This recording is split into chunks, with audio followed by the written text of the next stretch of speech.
حکیم لقمان تاریخ انسانی کے ایک عظیم مفکر، دانا اور حکمت و دانش کے پیکر کے طور پر جانے جاتے ہیں۔ قرآن مجید میں سورہ لقمان میں ان کا ذکر نہایت عزت و تکریم کے ساتھ آیا ہے، جہاں ان کی نصیحتیں والدین، توحید، اخلاق اور عمل صالح پر مشتمل ہیں۔ ذیل میں حکیم لقمان کے چند مشہور: اگر کوئی چیز رائی کے دانے کے برابر بھی ہو اور وہ کسی پتھر کے اندر یا آسمان و زمین میں چھپی ہو تو اللہ اسے نکال لائے گا۔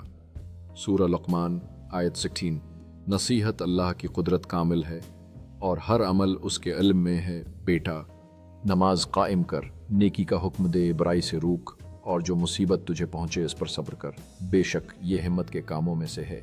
سورہ لقمان آیت 17۔ تکبر سے لوگوں سے منع نہ موڑ اور زمین میں اکڑ کر نہ چل، بے شک اللہ تکبر کرنے والے اور فخر کرنے والے کو پسند نہیں کرتا۔ سورہ لقمان آیت 18۔ اپنی چال میں اعتدال رکھ اور اپنی آواز پست رکھ، بے شک سب سے بڑی آواز گدھے کی آواز ہے۔ سورہ لقمان آیت۔ دیگر مشہور اقوال جو حکیم لقمان سے منسوب ہیں: خاموشی حکمت کا زیور ہے اور وہ شخص سب سے زیادہ محفوظ ہے جو کم بولے۔ عقل مند وہ نہیں جو زیادہ بولے، بلکہ وہ ہے جو نفع مند